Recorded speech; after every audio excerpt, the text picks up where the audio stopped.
Moy, huba paiba. Namiss niyo ba to? Ako namiss ko. Charis. Ang totoo, tinatamad lang ako mag-edit. Ngayong araw, pupunta tayo sa Helsinki. 25 to 30 minutes train mula sa Järvenpää to Helsinki. Meron kasi tayong aasikasuhin kaya pupunta tayo doon. Fast forward, nakarating na tayo sa station at hinanap yung platform ng bus na sasakyan natin papunta sa ating errands for today. The weather is so nice, nakisama siya at hindi umulan. Thank you Lord. Fast forward at natapos na din ang dapat tapusin. Hanapin naman natin yung Asian store dahil sabi ni Maring Maps ay nandito lang din siya sa area na to. Vibuan nga pala yung name ng store, located din siya dito sa Hamiti, Helsinki. Hanap tayo ng pansit canton kasi 1 month na tayong nag-crave.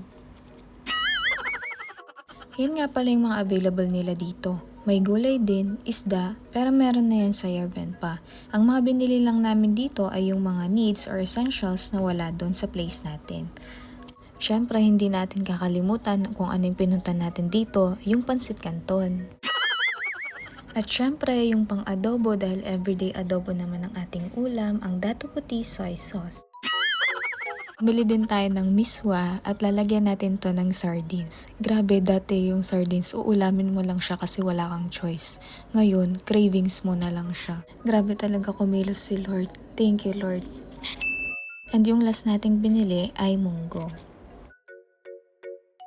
At siya, yan muna sa ngayon. Kita-kits ulit sa susunod. Nakyamin, kitos!